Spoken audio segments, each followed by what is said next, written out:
नमस्कार दोस्तों, मैं विजय तिवारी। स्वागत है आपका हमारे YouTube channel the book society में, जहां हम आज की क्लास में सब्जेक्ट कोड BCDC 172 के चैप्टर नंबर 13 की चर्चा करेंगे। चैप्टर का नाम होगा जेंडर एवं भाषा। तो देखो, इस चैप्टर को पढ़ने के बाद आपको ये पता चलने वाला है कि जब हम डेली रूटीन में जिस भी लैंग्वेज का यूज़ करते हैं, उस लैंग्वेज में कुछ शब्द ऐसे होते हैं जो खास स्त्रियों के लिए बने हुए हैं, जबकि कुछ शब्द ऐसे हैं जो खास पुरुषों के लिए बने हुए हैं। बचपन से ही पुरुषों को कुछ शब्द सिखा दिए जाते हैं, कुछ वाक्य सिखा दिए जाते हैं, और ये माना जाता है कि इन वाक्यों पर, इन शब्दों पर जो है वो पुरुषों का आधिपत्य है। जबकि कुछ ऐसे वाक्य होते हैं, कुछ ऐसे शब्द होते हैं जो स्त्रियों को सिखाए जाते हैं, जिसके माध्यम से स्त्री की शालीनता बनी रहे। ऐसे तमाम शब्दों की, ऐसे तमाम सेंटेंसेस की इस चैप्टर में चर्चा की जाने वाली है। तो चलिए शुरू करते हैं आज की क्लास। सबसे पहले चैप्टर की एक प्रस्तावना दी गई है। प्रस्तावना में एक छोटी सी स्टोरी बताती है कि एक बार क्या हुआ कि अमेरिका के एक प्रोफेसर थे। उन्होंने अपने विद्यार्थियों को ना एक क्या दिया, प्रोजेक्ट वर्क दिया। प्रोजेक्ट वर्क में उन्होंने कहा कि भाई ऐसे वर्ड्स की लिस्ट बनाइए जिसके बारे में आप बहुत जल्दी फटाफट से अपने माइंड में सोच सकते हैं। तो कक्षा में लड़के भी थे और लड़कियां भी थे। तो प्रोफेसर क्या कह रहा है, भाई जल्दी से वो वर्ड्स लिखो फटाफट से जिसके बारे में आप बहुत जल्दी जल्दी सोच सकते हो। तो जो रिजल्ट सामने आया उसमें पता क्या हुआ, लड़कों ने कैसी चीज़ें लिखी। लड़कों ने ना ट्रैवलिंग के बारे में लिखा, यानी कि यात्रा के बारे में लिखा, जोखिम के बारे में लिखा, खेलकूद, व्यापार, इकोनॉमिक्स, पॉलिटिक्स, घर के बाहर की ज़िंदगी से जुड़े हुए तमाम शब्दों की जो लिस्ट थी वो बना दी। इसके अलावा जब लड़कियों के देखे शब्द, तो लड़कियों के शब्द कैसे थे। उनके शब्द ब्यूटी से रिलेटेड थे, यानी कि सुंदरता से रिलेटेड थे, रंग से रिलेटेड थे, सुगंध से, मित्रता से, खाने पीने की चीज़ें और घरेलू जीवन से जुड़े हुए इसमें शब्द थे। कुल मिलाकर कहा जाए तो इससे ये पता चलता है कि जैसा लड़की और लड़कों के आसपास का इन्वायरमेंट था, उस प्रकार के उन्होंने शब्दों की सूची बनाई। तो जब हम अपने आसपास देखें तो हमारे आसपास की जो गतिविधियां हैं वो ऐसी हैं जिसमें पुरुषों के लिए कुछ चीज़ें अलग हैं और स्त्रियों के लिए अलग हैं। ऐसे में जब हम कम्युनिकेशन करते हैं, बातचीत करते हैं, संवाद करते हैं, तो उस संवाद में भी अलग अलग टाइप के शब्द का हम यूज़ करते हैं, अलग अलग भाषाओं का यूज़ करते हैं, जो कि पुरुषों और महिलाओं में भेद रखती है। तो चैप्टर की जो शुरुआत होती है वो यहाँ से होती है। यहाँ तक चीज़ें जो थी वो चैप्टर से पहले का प्री था। आई होप सो चीज़ें समझ में आ चुकी हैं कि हम किस बारे में बात करने जा रहे हैं। चैप्टर बड़ा इंटरेस्टिंग होने वाला है, और पता है आपको सबसे बड़ी बात यह है कि इसमें वो चीज़ें आपको दिखने वाली जो आप डेली रूटीन में देखते हो। लाइक डैट, एक लड़की ही प्लीज शब्द का यूज़ क्यों करती है, अगर लड़का करेगा तो उसे कमज़ोर क्यों मान लिया जाता है। ऐसे तमाम एग्जाम्पल इस चैप्टर में पढ़े हैं। तो अंत तक जरूर सुनना लेक्चर को। चलो शुरू करते हैं। सबसे पहले हम बात करते हैं कि अब भाषा जेंडर के आधार पर कुछ भेदभाव करती है। तो जब हम अपनी स्टडी शुरू करते हैं तो हम ये मान लेते हैं कि भाषा के अध्ययन में जेंडर बहुत ज़्यादा महत्वपूर्ण भूमिका निभाता है। तो जो कि हमें ये मानने के लिए मजबूर करता है कि पुरुष और स्त्रियों के बीच में जो कम्युनिकेशन प्रक्रिया है, कम्युनिकेशन जो प्रोसेस है, उसमें डिफरेंसेस होते हैं। जब हम अपने सोसाइटी में देखते हैं तो पुरुषों के लिए कुछ अलग प्रकार के सामाजिक व्यवहार हैं और स्त्रियों के लिए कुछ अलग, जिसकी वजह से सोसाइटी पर भाषा का बहुत बड़ा प्रभाव पड़ता है। फॉर एग्जाम्पल, स्त्री और पुरुष की बात की जाए तो दोनों ही भाषा का प्रयोग करेंगे। सीधी सी बात है, दोनों ही मनुष्य हैं तो दोनों ही अपनी बात को समझाने के लिए भाषा का यूज़ करेंगे, और वैसे उन्हें एक ही भाषा भी बोलनी चाहिए। लेकिन जब हम देखते हैं तो जो एक बोलने वाला है, यानी कि वक्ता जो है, वो उसमें देखा जाता है कि वो एक स्त्री है या पुरुष है। अगर स्त्री किसी भाषण को दे रही है तो उसी भाषण वही होगा, लेकिन उसका तरीका बदल जाएगा। लेकिन पुरुष अगर किसी भाषण को दे रहा है तो उसका तरीका बदल जाएगा। ऐसे अगर किसी चीज़ को कोई लेखक लिख रहा है तो उसमें लिखने का तरीका बदल जाएगा, लेकिन लेखिका लिख रही है तो उसमें बदल चीज़ों का लिखने का तरीका बदल जाएगा। जैसे कि एक सिंपल सा सेंटेंस है, दरवाज़ा बंद कर दो। पुरुष इसे सीधे तौर पर कहेगा, क्या, कृपया दरवाज़ा बंद कर दीजिए। जबकि स्त्री पता क्या करेगी, स्त्री ये कहेगी, कृपया क्या आप दरवाज़ा बंद कीजिएगा। यानी कि सेंटेंस सिर्फ सिंपल सा है, दरवाज़ा बंद कर दो। लेकिन पुरुष पता क्या कहेगा, कृपया दरवाज़ा बंद कीजिएगा। जबकि स्त्री पता क्या कहेगी, कृपया क्या आप दरवाज़ा बंद कीजिएगा। तो पहला वाक्य ये पता चलता है कि पहले वाक्य में जो वक्ता है, बोलने वाला जो है, वो अधिकार के हिसाब से चीज़ें बोल रहा है। जबकि जो दूसरा है, कृपया क्या आप दरवाज़ा बंद कीजिएगा, जो ये वाला जो है सेंटेंस, ये विनम्रता का सूचक है, ये संकोच का सूचक है, इसमें अधिकार नहीं है। तो हम अपनी डेली रूटीन में देखते भी होंगे, अपने घर में भी देखते होंगे कई बार, कि जैसे लड़का है घर में तो वो बोलेगा दरवाज़ा बंद कर दे, दरवाज़ा को बंद कर दो। लेकिन उससे अगर लड़की होगी तो वो अलग तरीके से इस वर्ड्स को यूज़ करेगी। तो इससे पता चलता है कि जेंडर का भाषा में एक बहुत बड़े महत्वपूर्ण भूमिका है, और जो कि सोसाइटी को उसी तरीके से चला रही है। बहुत सारे मुहावरे हैं, बहुत सारी शब्दावली हैं, इडियम्स, फ्रेजेस हैं, जिन्होंने ना समाज को पूरी तरीके से अपने जकड़ में रख रखा है। इससे पता चलता है कि भाषा का मुद्दा और जेंडर का मुद्दा एक दूसरे से जुड़ा हुआ है। जब जब हम जेंडर को गहराई से अध्ययन करते हैं तो हमें पता चलता है कि लैंग्वेज से भी डिस्क्रिमिनेशन होता है। जब हम भाषा की पावर पर चर्चा करते हैं तो ये भाषा ही अनुशासन और अनुशासन के बारे में बताती है। जैसे कि हम कह देते हैं पुरुष ढीठ हैं, हठी हैं, क्यों बता देते हैं? उसके शब्दों की वजह से, उसके सेंटेंस की वजह से। लेकिन स्त्री को विनम्र, सहनशील, पोलाइट मान लिया जाता है। क्यों मान लिया जाता है? उसकी भाषा की वजह से, उसके शब्दों के चयन की वजह से। तो इतना तो पता चल गया आपको कि भाई जब हम जेंडर का अध्ययन करते हैं तो हमें उसमें भाषा का अध्ययन भी बहुत गहराई से करना पड़ता है। अब हम यही पढ़ने वाले हैं कुछ चीज़ें जो हमने पहले चैप्टर में पढ़ रखी हैं। जैसे लिंग क्या है, जेंडर क्या है, तो ये चीज़ हम पहले पढ़ चुके हैं, तो मैं इसे यहाँ पे छोड़ दे रहा हूँ ना भाई, कि लिंग और जेंडर में क्या अंतर है। इस चीज़ को सबसे हमने पहले भी कर रखी है कि जो लिंग शब्द है वो क्या है, पैदा होते ही सूचित किया जाता है। बायोलॉजिकल आधार पर स्त्री और पुरुषों के बीच में अंतर क्या है वो। जबकि जेंडर हमारे खाने पीने, ओढ़ने, बोलने के जो तरीके हैं जो लड़की और लड़कों के अलग अलग हैं, उससे जेंडर की निर्मित होती है। इसके अलावा जब बच्चा बड़ा होने लगता है तो उसे सामाजिक और सांस्कृतिक प्रशिक्षण दिया जाता है, ट्रेनिंग दी जाती है, जिसके अनुरूप जो लड़के और लड़कियां वो अपने आप को बड़ा करते रहते हैं। तो जैसे जैसे बच्चा बड़ा होने लग जाता है वैसे वैसे जो सोसाइटी है वो उसे ट्रेंड करती रहती है। जैसे माता पिता लड़की के लिए गुड़िया लाते हैं, फ्रॉक खरीदते हैं, जबकि लड़के के लिए कार और बंदूक खरीदते हैं, जिससे दोनों में आशावादी और निराशावादी जैसी बहुत सारी चीज़ें आ जाती हैं। लड़के को मजबूत और बहादुर बनाने की बात की जाती है, जबकि छोटी बच्ची को प्यार से बाहों में भरा जाता है। तो धीरे धीरे जेंडर की जो अवधारणा है वो पुरुष और स्त्री दोनों में बढ़ने लग जाती है।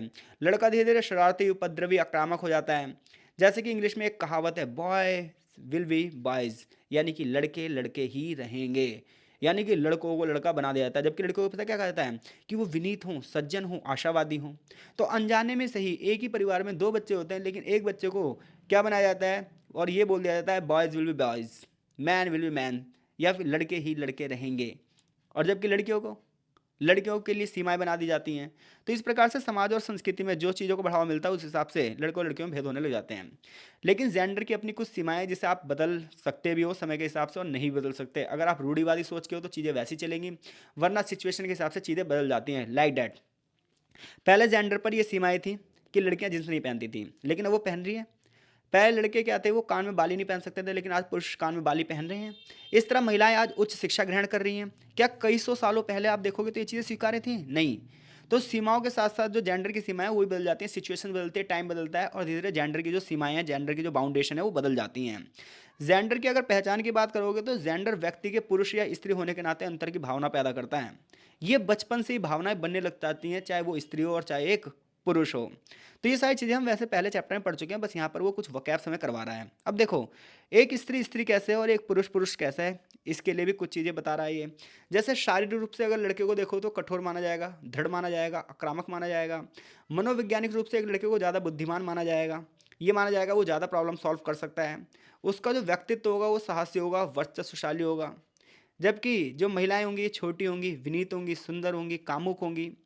साइकोलॉजिकल रूप से देखा जाए तो मनोवैज्ञानिक रूप से लड़कियां कल्पनाशील होंगी, कल्पनाओं में रहेंगी, सहानुभूति होंगी, स्नेह होगा, दया होगा उनके अंदर। भाषा के प्रयोग में देखो अब स्त्री और पुरुष के बीच में क्या अंतर है। तो अब तक जो चीज़ें हमने पढ़ी है वो पहले से ही पढ़ रखी है, जिसमें हमने लिंग बनाम जेंडर पढ़ा और भाषा और जेंडर किस प्रकार से एक दूसरे से जुड़े हुए हैं। मुद्दा यहाँ से शुरू होता है, चैप्टर वास्तव में यहाँ से शुरू होता है कि भाषा के प्रयोग में स्त्री और पुरुष के बीच में कैसे अंतर है। तो देखो, जैसे जैसे भाषा का विकास होता गया वैसे वैसे स्त्री और पुरुष के बीच में खाइयाँ भी बढ़ती गई, लाइक डैट। क्या आपको पता है क्या स्त्री और पुरुष अलग अलग भाषा बोलते हैं? तो इसका उत्तर है नहीं। बोलते तो वो एक ही भाषा है, लेकिन फिर भी ऐसा लगता है कि वो दोनों अलग अलग भाषा का यूज़ कर रहे हैं। जैसे कि इंग्लिश में ही कुछ चीज़ें हैं, तो इंग्लिश में वही चीज़ जो लड़की प्रोनाउंसिएशन कर रही है वो अलग तरीके से करेगी, लड़का प्रोनाउंसिएशन कर रहा है वो अलग तरीके से करेगा। तो वो अलग अलग तरीके से एक ही भाषा को जैसे वो बोल रहे हैं तो ऐसा लगता है कि अलग भाषा है। फॉर एग्जाम्पल, जैसे यहाँ लिखा है कि जब वो भाषा का प्रयोग अलग अलग तरीके से कर रहे हैं, जैसे कि कहा भी गया है, एक किताब है language it's nature development and origin, यानी कि भाषा, इसकी प्रकृति, विकास और उद्भव। इसमें ऑटो जसपर्सन ये कहते हैं कि पुरुषों की बोलने के तरीके अलग होते हैं जिसे स्त्रियां समझती हैं, लेकिन उसका प्रयोग वो नहीं करती हैं।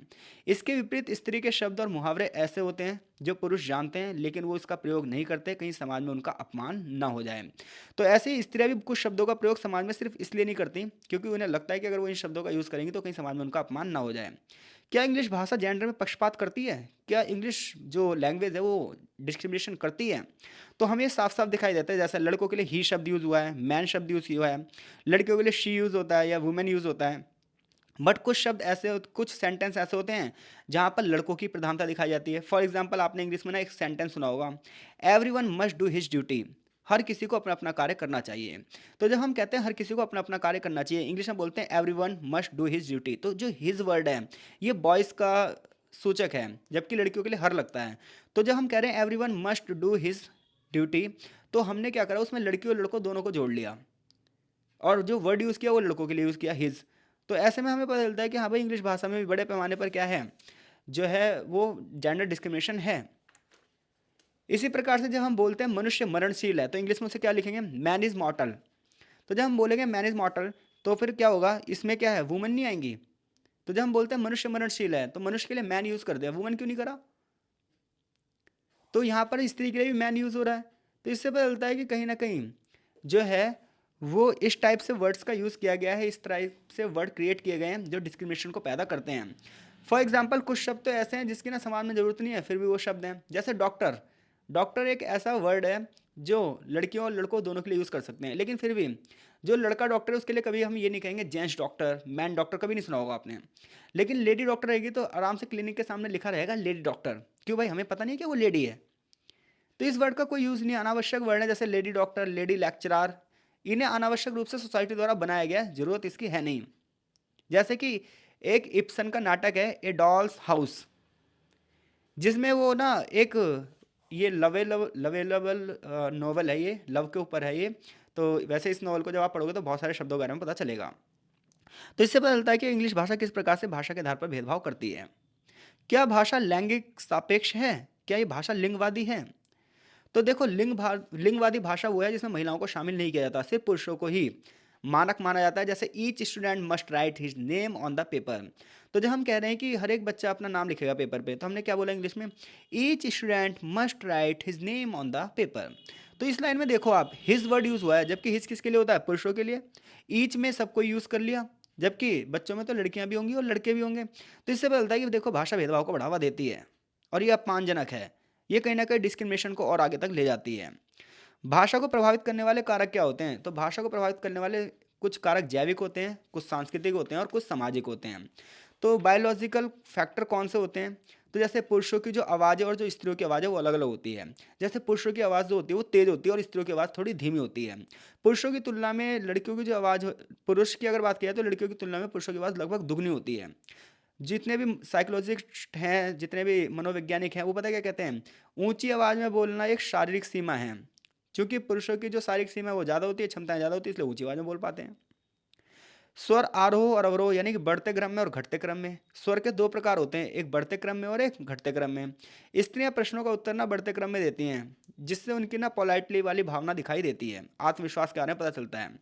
इसी प्रकार से जब आप स्वर के बारे में पढ़ेंगे, वोवल, और माफ़ कीजिएगा, जो स्वर विज्ञान है उसके बारे में जब आप पढ़ोगे तो आपको पता चलेगा स्त्रियां शब्दों का उच्चारण ना पुरुषों से बेहतर ढंग से करती हैं। यानी कि स्त्रियां, इसलिए ना आप ज़्यादातर देखोगे कस्टमर केयर पे या फिर कहीं पर भी, तो ज़्यादातर ना लड़कियों को रखा जाता है। उसका रीज़न ये है कि वो ना जो प्रोनाउंसिएशन उनकी बड़ी ज़बरदस्त होती है, लाइक डैट। एक वर्ड है यहाँ पर चेयर, तो हम तो क्या पढ़ेंगे इसे चेयर, बट लड़की इतनी अच्छे से उसे पोलाइटली से बोलेगी, इतनी कोमलता से बोलेगी कि वो हमें चेयर नहीं लगेगा, उसमें आर ना साइलेंट हो जाएगा, वो पता क्या लगेगा, चेयर। यानी कि हम बोलेंगे चेयर, और वो क्या बोलेगी, वो बोलेगी चेस। तो जैसे वो बोलेगी चेस, तो ऐसे में आर साइलेंट हो जाएगा। तो इससे पता चलता है जो स्वर है ना, ये भी भाषा में बहुत ज़्यादा प्रभाव डालता है। जैसे कई कई इंग्लिश में वर्ड आपने देखे होंगे जिसमें आईएनजी लिखा होता है। तो जिसमें आईएनजी होता है तो लड़कियां उसका उच्चारण पूरी तरीके से करती हैं, जैसे वॉकिंग, वेटिंग। जबकि पुरुष जी का उच्चारण करते नहीं है, जैसे रनिंग, वो रनिंग नहीं बोलेंगे, वॉकिंग। लेकिन लड़कियां पूरा बोलेंगी वॉकिंग, रनिंग। तो इस टाइप से जो ये स्वर है ना, ये भी बहुत ज़्यादा चीज़ों को प्रभावित करता है। तो ये बायोलॉजिकल फैक्टर हैं। अब देखो, सांस्कृतिक फैक्टर क्या है, कल्चरल फैक्टर क्या है, सांस्कृतिक कारक क्या हैं। तो पुरुषों की अपनी एक अलग उपसंस्कृति होती है और स्त्रियों की अपनी अलग उपसंस्कृति होती है। और यही चीज़ उनके व्यवहार को प्रभावित करती है, यही चीज़ उनके भाषा के प्रयोग के तरीकों को प्रभावित करती है, यही चीज़ उनके बिहेव को प्रभावित करती है। कुछ शब्द ऐसे होते हैं जो महिलाएं चुपचाप रहती हैं, वो बोलती नहीं है, ग्रुप में बोलने से शर्माती हैं। तो ऐसे में कहीं ना कहीं इनइक्वलिटी की बढ़ावा मिलता है समाज में। इसी प्रकार से साहित्य का उदाहरण देख लो आप, जितने भी साहित्य लिखे गए हैं, जितने भी जब साहित्य लिखे गए हैं तो उसमें भी आपको भाषा का फर्क साफ पड़ जाएगा। जिसमें बताया जाएगा कि लड़के ना सत्ता के लिए आक्रामक होते हैं, उनकी भाषा उनके खेल अनजाने में उन्हें हत्यारा बना देती है। ऐसी एक ना किताब है, टू किल अ मॉकिंग बर्ड, जिसमें नायिका लड़की की चाची बार बार उसे समझाती है कि महिलाओं की भाषा बोलनी चाहिए लड़की को, उसे लड़कों जैसे कार्यों की आलोचना करने के लिए करती है। यानी कि लड़कियों को साहित्यों में भी यही लिखा है कि उन्हें लड़की जैसा दिखना चाहिए, उन्हें लड़की जैसे शब्दों का यूज़ करना चाहिए। आगे कुछ एग्जाम्पल बताए गए हैं। इसके अलावा हमें पता ही है समाज में पितृसत्तात्मक व्यवस्था चल रही है जिसकी वजह से महिलाओं को अधीन माना जाता है, और जब महिलाओं को अधीन माना जाता है तो पुरुषों की जो भाषा है वो अधिकार पूर्वक हो जाती है और महिलाओं की भाषा दयनीय हो जाती है। इसके अलावा जो वकैब्स हैं उसमें भी लैंगिक अंतर है। जैसे जो पुरुष हैं वो आक्रामक अभिव्यक्तियां करेंगे, जैसे वो ये हिंदी में ऐसे बोलेंगे धत, छी, ऐसे शब्दों का यूज़ करेंगे अपने क्रोध के लिए। जबकि महिलाएं अपने क्रोध को दबा लेती हैं, वो ऐसे शब्दों का यूज़ नहीं करती, वो इसके लिए कैसे इंग्लिश में वर्ड यूज़ करती हैं, ओ, इस टाइप के जो वर्ड होते हैं इनका यूज़ करती हैं। जब एक स्त्री डरती है तो वो चिल्लाएगी ओह, आउच, मैं बहुत डर गई हूँ। जबकि पुरुष डरेगा तो क्या देगा, गाली दे देगा या ऐसे बोल देगा डैम, शिट, इस टाइप के वर्ड यूज़ करेगा। तो शब्दावली जो यूज़ करते हैं हम, डेली वकैब्स यूज़ करते हैं, उसमें 5 तरीके से अंतर दिखाई देता है। सबसे पहला, रंग सूचक शब्द। महिलाएं ना सबसे ज़्यादा कलर्स का यूज़ करती हैं, लाइक डैट, नीला, चमेली, आसमानी, इन सब का यूज़ वो बार बार करेंगी, लेकिन पुरुष ना कभी भी कलर का यूज़ बार बार नहीं करते हैं। इसी प्रकार से विशेषण, यानी कि जब आप एडजेक्टिव की बात करोगे, एडवर्ब्स की बात करोगे, तो स्त्रियां मोस्टली ना एडजेक्टिव और एडवर्बल जो वर्ड्स होते हैं उनका यूज़ करती हैं। जैसे श्रद्धेय, आकर्षक, डियर, डियर ज़्यादा लगाती हैं लड़कियां। जब कोई स्त्री रेस्टोरेंट से खाकर बाहर निकलती है तो वो कहेगी कितना अच्छा खाना था, कितना स्वादिष्ट खाना था, बहुत स्वादिष्ट खाना था। पुरुष को कहना होगा तो वो कहेगा अच्छा खाना था, यानी कि रेस्टोरेंट से दोनों बंदे निकले हैं तो लड़का बताएगा अच्छा खाना था, लड़की कहेगी बहुत स्वादिष्ट खाना था। तो लड़कियां जो है वो अधिक से अधिक एडजेक्टिव का यूज़ करती हैं, अधिक से अधिक एडवर्ब्स का यूज़ करती हैं। ठीक है भाई, क्योंकि महिलाएं वातावरण के प्रति संवेदनशील हैं। अब देखिए एडवर्ब्स की, जैसे कि मैंने पहली बात कर ली, लड़कियां जैसे बात करें तो लड़कियां बहुत सारे विशेषण का यूज़ करती है, जैसे खूबसूरत, भयानक, बहुत अच्छा, ऐसे शब्दों की यूज़ ज़्यादा करती है वो पुरुषों के मुकाबले। इसके वजह जो पुरुष हैं वो सचमुच, बहुत अच्छा, ज़्यादा, पक्का जैसे शब्दों का प्रयोग ज़्यादा करते हैं। तो देखिए इसी प्रकार से गाली की जो भाषा है, अश्लील जो शब्द हैं, ये पुरुष ज़्यादा करते हैं, यूज़ महिलाएं नहीं करती हैं, क्योंकि महिलाओं को शिष्टाचार की भावना सिखाई जाती है। जैसे कि एक लड़की एक वर्ड, एक सेंटेंस है, उसे कैसे कहेगी, dear me, are we going to be late again, प्रिय, क्या फिर हमें देर हो रही है। जबकि पुरुष उसी को कैसे करेगा, shit, the train is on the platform and we have to run, ओ धित, ट्रेन प्लेटफॉर्म पर आ गया, हमें दौड़कर जाना होगा। तो यानी कि चीज़ एक ही है लेकिन दोनों अलग अलग तरीके से बोल रहे हैं। उस चीज़ को लड़की क्या बोल रही है, dear me, are we going to be late again, और पुरुष क्या बोल रहा है, shit, the train is on the platform and we have to run. तो किस प्रकार से जो है पुरुष और स्त्री की जो भाषा है, अब शब्दों का यूज वो कैसे किया जाता है। इसी प्रकार से शब्द अनुकूलन की बात की जाए तो जब कोई स्त्री बातचीत करती है तो वो ये सोचती है कि वो दूसरों को कैसा लगेगा। वो प्रश्नात्मक भाषा का यूज़ करती है, यानी कि क्वेश्चन आस्किंग टाइप से पूछती है। वो शुड का यूज़ करती है, इजंट इट का यूज़ करती है, वैल्यू नो का यूज़ करती है, I think, I suppose, kind of you, I am wrong, इस टाइप से कह के ना वो अपनी बातों को शुरू करती है, if I am not wrong, इस टाइप से, और लड़का डायरेक्ट कह देगा। इसी प्रकार से जो इंटेरोगेटिव वर्ड्स होते हैं, तो पुरुषों की तुलना में स्त्रियां अपनी भावनाओं को व्यक्त करने के लिए ज़्यादातर इंटेरोगेटिव वर्ड्स का यूज़ करती हैं। वो ज़्यादातर भाषा प्रश्नात्मक भाषा में बोलती हैं, ताकि ऐसा लगे कि हाँ भाई वो ना पूछ रही हैं, बता नहीं रही हैं। कुछ वर्ड्स होते हैं ऑर्डर वाले, आदेशात्मक वाक्य, ये पुरुषों के लिए बने हैं, स्त्रियां उसका यूज़ बहुत ही कम करती हैं। जैसे कि यहाँ पर एक कन्वर्सेशन बात की गई है कि एक लंबी यात्रा पर पुरुष स्त्री जा रहे हैं, तो ऐसे में पुरुष पता क्या कहेगा, जैसे पुरुष ने कहा गिव मी डैट पेन, मुझे वो पेन दे दो। लेकिन स्त्री इसी बात को अगर कहना होगा तो कैसे कहेगी, would you give me that pen please.